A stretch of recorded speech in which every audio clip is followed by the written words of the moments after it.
ओम श्री गुरुवे नमः। ओम श्री गणेशाय नमः।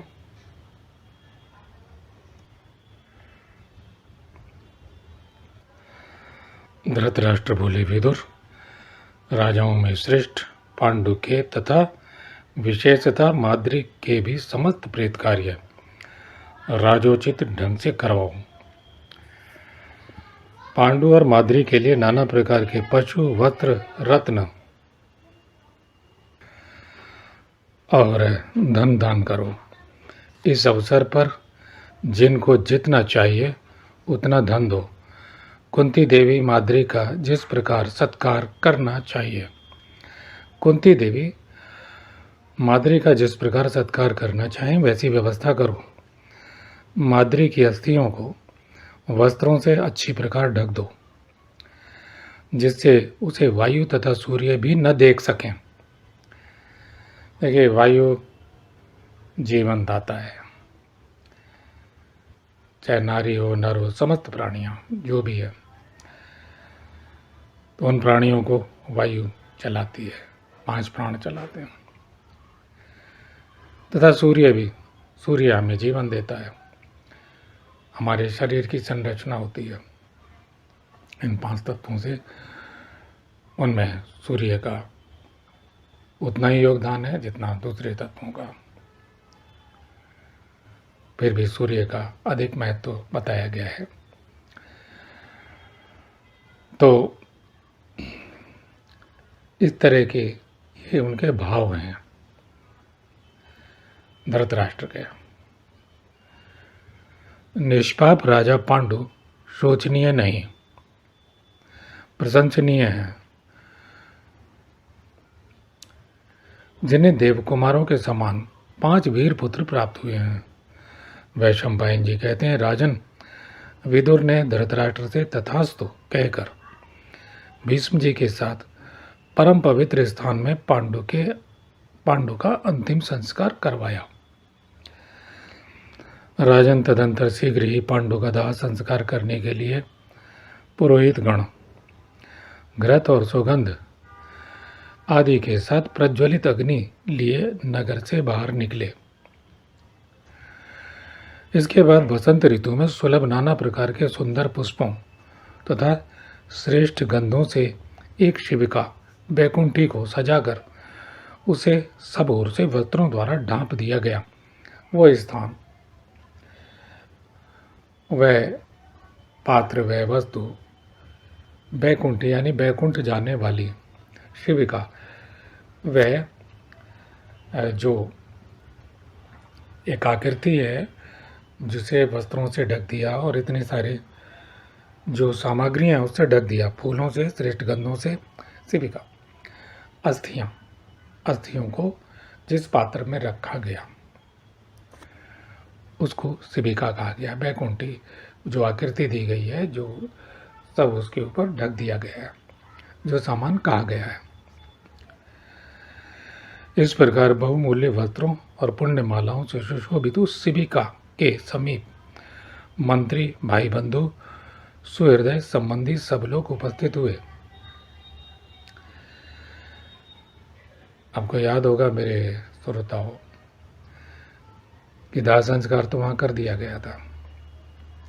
अस्थियां लेके और महाराज पांडु के बच्चों को लेकर के वो सिद्ध ऋषि मुनि और चारण गण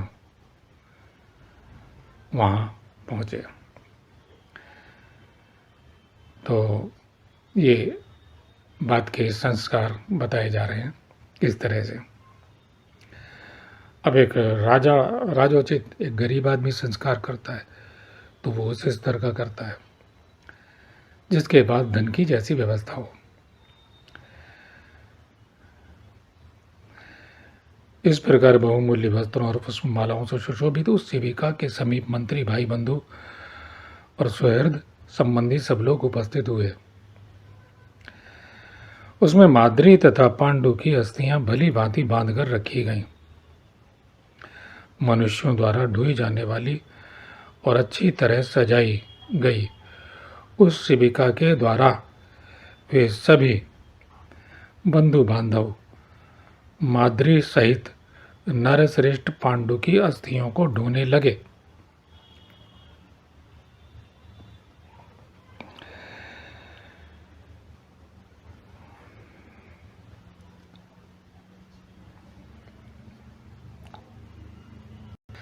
तो मेरे श्रोताओं, आपकी समझ में आ गया होगा कि शिव का जिस प्रकार से अर्थी सजाई जाती है, तो वहाँ वन में तो उनका अंतिम संस्कार कर दिया गया। यहाँ जो अस्थि कलश है उसको शिव का, यानी जैसे अर्थी सजा के ढोते हैं कंधों पे 4 लोग, तो इस प्रकार से वो आकृति वैसी ही बनी और उसके ऊपर एक राजकीय सम्मान का जो छत्र है। अब ये जो उनका अंतिम जो बाद का संस्कार है, जैसे हमारे यहाँ 13वीं संस्कार होता है, ये आदि लोग हैं, आदि परंपराएं हैं हमारी, सनातन परंपराएं हैं हमारी। उस परंपरा का पालन करने के लिए, अब क्योंकि राजा है तो राजकीय सम्मान, आज भी सेना में जो बड़े अधिकारी मारे जाते हैं या तो जवान भी जो शहीद होते हैं, जो बलिदान करते हैं अपना, उनको राजकीय सम्मान दिया जाता है, एक सिपाही को भी। तो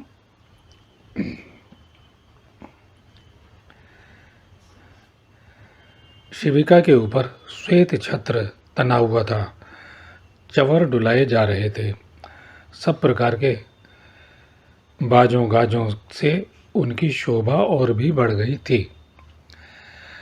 सैकड़ों मनुष्यों ने उन महाराज पांडु के दाह संस्कार के दिन बहुत से रत्न लेकर याचकों को दिए। जिस प्रकार से ये वर्णन है, ये हजारों साल पुराना वर्णन है, 5000 साल पुराना वर्णन है।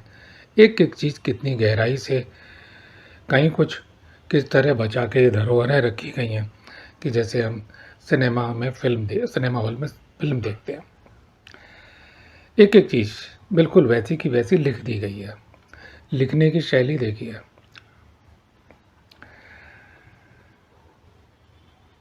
और ये आने वाले लाखों वर्षों तक भी ऐसी, जब तक ये सृष्टि है, ऐसे ही चलती रहेगी।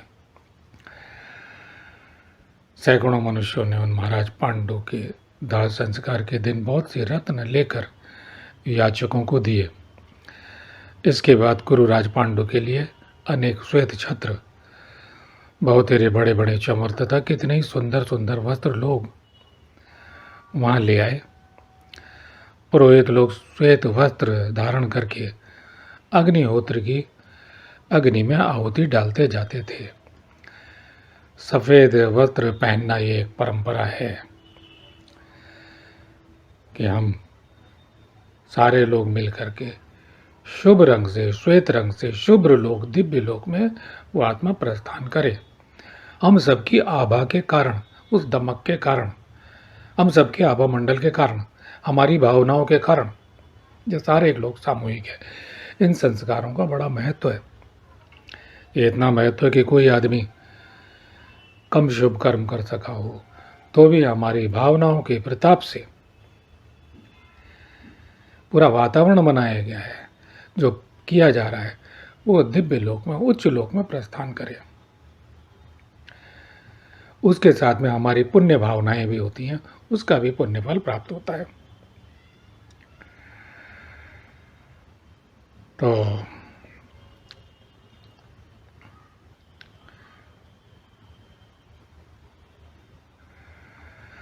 पुरोहित लोग सफ़ेद वस्त्र धारण करके अग्निहोत्र की अग्नि में आहुति डालते जाते थे। वे अग्नियां माला आदि से अलंकृत एवं प्रज्वलित हो पांडु की पालकी के आगे आगे चल रही थीं। अच्छा, यानी चलते चलते भी वो व्यवस्था ऐसी की गई थी। वो अलग बात है, जो यज्ञ किया जाएगा वो अलग से है। सहस्त्रों ब्राह्मण, क्षत्रिय, वैश्य और शूद्र शोक से संतप्त हो रोते हुए महाराज पांडु की शिविका के पीछे पीछे जा रहे थे। वे कहते जाते थे, हाय, ये महाराज हम लोगों को छोड़कर, हमें सदा के लिए भारी दुख में डालकर और हम सबको अनाथ करके कहाँ जा रहे हैं? समस्त पांडव भीष्म तथा विदुर जी क्रंदन करते हुए जा रहे थे। क्रंदन, करुण क्रंदन, रोना, चिल्लाना, आह भरना। वन के रमणीय प्रदेश में गंगा जी के शुभ और समतल तट पर उन लोगों ने अनायास ही महान पराक्रम करने वाले सत्यवादी नरश्रेष्ठ पांडु और उनकी पत्नी माद्री की उस शिविका को रखा गंगा तट पे।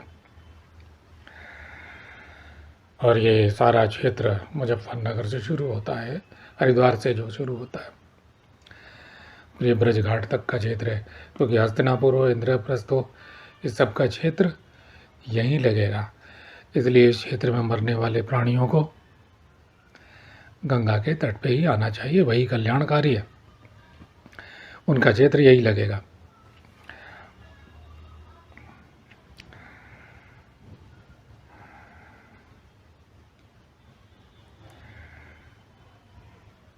ये अनिवार्य रूप से बाकी लोग तो पूरे भारत के कहीं भी है, जहाँ तक हमारा भारतवर्ष है, चाहे वो आज बट गया हो, लेकिन जहाँ तक आर्यावर्त प्रदेश है, जब हम संकल्प कहते हैं आर्यावर्त एक देशांतर्गत है, तो वो आर्यावर्त भारतवर्ष जहाँ तक था, वहाँ का प्रत्येक प्राणी गंगा का ही आश्रय लेगा, जो उसका निकटतम पड़ेगा।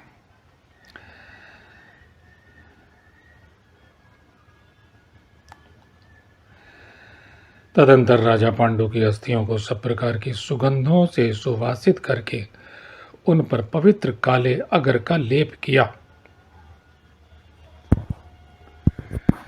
काले अगर का, अगर बड़ा कीमती वृक्ष होता है और ऊंचे पहाड़ों पे होता है, हर्षिल, उसकी लकड़ी में सुगंध होती है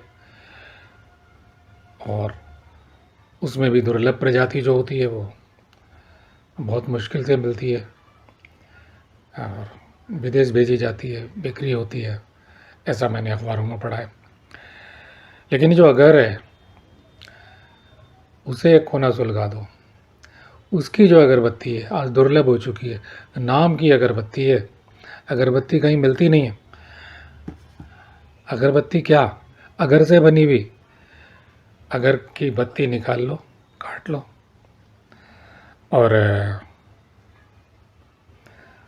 उसे जला दो अंगारे की तरह, वो धीरे धीरे सुलगती रहेगी, जलती रहेगी, उसकी जो धूम्र होगा, उसकी जो सुगंध होगी, वो हमारी आत्मा को भी महका देगी।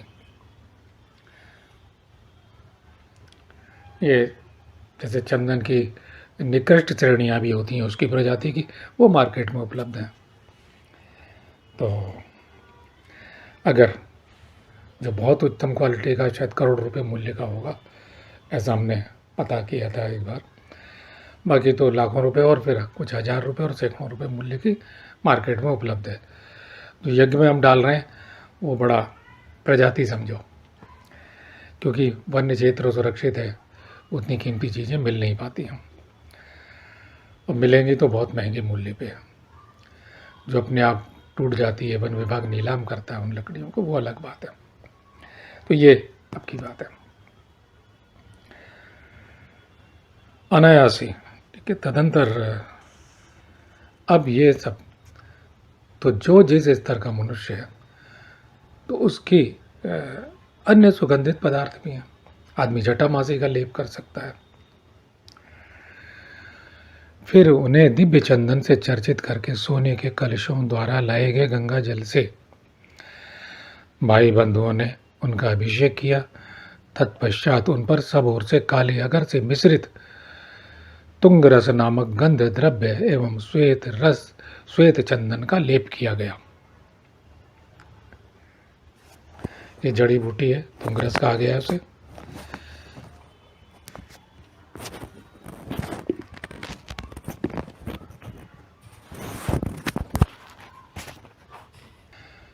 अब साधारण आदमी वो मिट्टी के बर्तन में रख ले, चंदन का लेप, चंदन मिल जाता है आराम से, और दूसरे गंधे द्रव्य का लेप कर ले। इसके बाद उन्हें सफ़ेद स्वदेशी वस्त्रों से ढक दिया गया। स्वदेशी शब्द आया है यानी भारत से बाहर, यानी जो अन्य देशों के, जैसे राम के समय में लंका, राम के समय में भी दूसरे राजा जो कर देते थे, तो स्वदेश में निर्मित वस्त्र यहाँ जोर दिया गया, स्वदेशी वस्त्रों से ढक दिया गया। इस प्रकार बहुमूल्य शैया पर शयन करने योग्य नरश्रेष्ठ राजा पांडु की अस्थियां वस्त्रों से आच्छादित हो जीवित मनुष्य की भांति शोभा पाने लगी। समस्त याचकों, जो मांगने वाले हैं, याचना करने वाले हैं, और पुरोहितों ने अश्वमेध की अग्नि से वेदोक्त विधि के अनुसार मंत्रोच्चारण पूर्वक सारी क्रियाएं संपन्न की। अब जहां कहीं अश्वमेध यज्ञ हुआ होगा, इन्होंने भी किए थे अपने जीवन काल में, तो अश्वमेध यज्ञ वो जलती रहती थी अग्नि बरसों बरस, तो सुरक्षित रखा जाता था। वहां से ली गई अग्नि।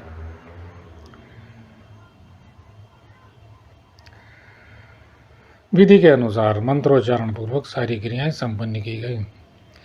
याचकों की आज्ञा लेकर प्रेत कर्म आरंभ करते समय माद्री सहित अलंकार युक्त राजा का घृत से अभिषेक किया गया,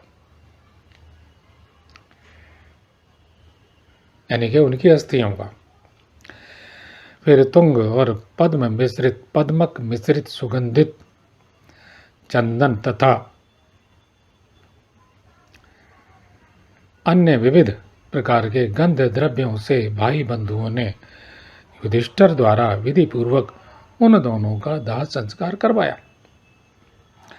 छोटे हैं युधिष्ठिर, बाल्यावस्था में है, तो उनसे बड़ा पुत्र है, तो अपने पिता का दाह संस्कार युधिष्ठिर से करवाया। उस समय उन दोनों की अस्थियों को देखकर माता कौशल में निवास करने, कौशल की थी वो, कौशल्या राम वाली नहीं, कौशल्या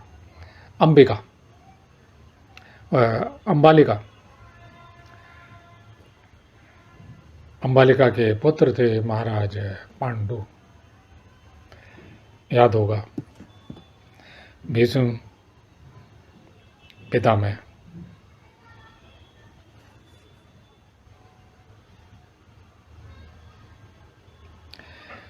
देखकर माता कौशल्या अंबालिका, वो प्रसंग पुराना स्मरण कर लें, देख लें, पलट लें। अंबालिका जो थी, हा पुत्र कहती हुई सहसा मूर्छित होकर पृथ्वी पर गिर पड़ी। उसे इस प्रकार शोकातुर हो भूमि पर पड़ी देखकर नगर और जनपद के लोग राजभक्ति तथा दया से द्रवित एवं दुख से संतप्त होकर फूट फूट कर रोने लगे। कुंती के आर्तनाद से मनुष्यों सहित जिस प्रकार वो आर्तकंठ से चिल्ला रहे थे, कुंती के आर्तनाद से मनुष्यों सहित समस्त पशु और पक्षी आदि प्राणी भी करुण क्रंदन करने लगे, वो भी दुख से रोने चिल्लाने लगे, ऐसे समझ लें। शांतनु नंदन भीष्म, परम बुद्धिमान विदुर तथा संपूर्ण कौरव भी अत्यंत दुख में निमग्न होकर रोने लगे। तदंतर भीष्म, विदुर, राजा धृतराष्ट्र तथा पांडवों के सहित कुरुकुल की सभी स्त्रियों ने राजा पांडु के लिए जलांजलि दी। जल से अंजलि देना, जलांजलि। उस समय सभी पांडव पिता के लिए रो रहे थे। शांतनु नंदन भीष्म, विदुर तथा अन्य भाई बंधुओं की भी यही दशा थी।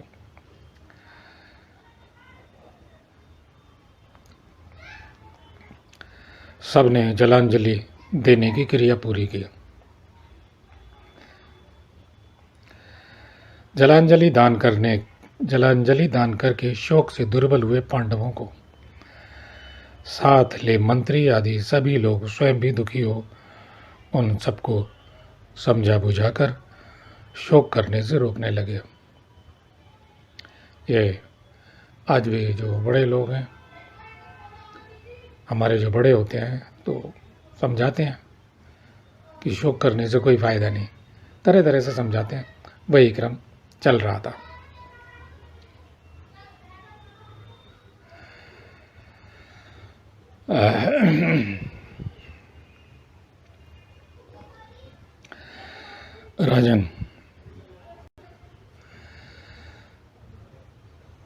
राजन 12 रात्रियों तक जिस प्रकार बंधु बांधवों सहित पांडव भूमि पर सोए, उसी प्रकार ब्राह्मण आदि नागरिक भी धरती पर ही सोते रहे। उतने दिनों तक हस्तिनापुर नगर पांडवों के साथ आनंद और हर्षोल्लास से शून्य रहा। उतने दिनों तक हस्तिनापुर नगर पांडवों के साथ हर्षोल्लास से शून्य रहा। कोई खुशी का कहीं कुछ था ही नहीं। आज भी राष्ट्रीय शोक मनाया जाता है। जैसे बूढ़ों से लेकर बच्चे तक सभी महादुख में डूब गए थे। सारा नगर ही अस्वस्थ चित्त हो गया था, जैसे बीमार हो गए हों, अस्वस्थ चित्त। और ये स्वतः उस शोक में डूबे हैं सारे। इतना प्रेम इसमें बताया गया है। तो विचारणीय तथ्य यह है कि ये ध्यान रखें कि हमारे सनातन धर्म में बहुत सारी विकृतियाँ आ चुकी हैं। मैं हमेशा कबीरदार रविदास वाले हों, कबीरपंथी हों, ब्रह्म कुमारी वाले हों, और दुनिया भर के जो निकल गए हैं और स्वयंभू गुरु बहुत सारे पैदा हो गए, ओशो वाले हों, राधा स्वामी, दुनिया भर के जो जय कृष्णमूर्ति वाले, उतनी बड़ी लिस्ट है जो इनको नहीं मानते। लेकिन अब मरने वाला तो आकर के नहीं बता रहा है, इसलिए लोग पितृदोष से ग्रस्त हैं। और लोग बस अपना उतना करके उन धर्मों के अनुसार, वो जो गुरु भटका रहे हैं उनके अनुसार आचरण करते हैं और दुख में पड़ते हैं, जीवन में संकट आते हैं। पीलानंद जैसे लोग कहते हैं कि कुछ नहीं, कोई श्राद्ध वर्षी की भी जरूरत नहीं, 13वीं की तो करते हैं लेकिन कोई वर्षी नहीं, केवल राधे राधे बोलो और सब हो जाएगा। तो कुछ ऐसे लोग हैं जो सनातन के वेश में पीले, लाल, गेरुए, दुनिया भर के कपड़े पहने हुए हैं, लेकिन लगातार सनातन धर्म का खंडन कर रहे हैं। ये सारा ज्ञान विज्ञान पृथ्वी पर जितना कुछ भी है, जितने विषय हमारे विश्वविद्यालयों में पढ़ाए जाते हैं, सारे के सारे ऋषि मुनियों की देन है। और जो उस ज्ञान का खंडन करता है, कुछ चमत्कार दिखा करके, झूठे शक्तिपात करके, या उसे ये कहें मानसिक शक्तिपात करके, जिसमें आदमी का भी आत्मा तक नहीं पहुंचता, वास्तविक कुंडली जागरण नहीं होता, उसे क्रियाएं भी होती हैं, सब कुछ दिख रहा है, उसके वीडियो बना लो, दिखा लो, कांपेगा भी, सब कुछ हो रहा है, लेकिन आदमी उतना ही हीन दीन दुखी और उतनी दूषित भावनाओं से ग्रस्त रहता है, दुख सुख भोगता रहता है। वो उन ऋषियों की भांति ये दिव्य ज्ञान संपन्न, सर्व ज्ञान संपन्न, त्रिकालदर्शी या सर्वशक्तिमान नहीं होता, और अपने को मान लेता है। वो सब मानते हैं कि बस हम हो गए। तो कुछ हमारे ब्राह्मण भाई भी हैं जो ये सलाह दे देते हैं, नहीं त्यौहार आ रहा है, त्यौहार उठा लो, करवा चौथ आ गई है, त्यौहार उठा लो, दिवाली आ रही है, त्यौहार उठा लो, होली आ रही है, उठा लो। तो ऐसे तमाम लोग, ऐसे तमाम गुरु 13 दिन का माने, 13वें दिन की जो शुद्धि है, ये हमारे 16 संस्कार बड़े महत्वपूर्ण हैं। इनका पालन करेंगे तो पितृदोष या आने वाली जो पीढ़ियाँ हैं जो ग्रस्त होने वाली हैं उनसे ग्रस्त नहीं होंगे। मैं अपना कुछ नहीं कह रहा हूँ, शास्त्रों की बात आपको समझा रहा हूँ।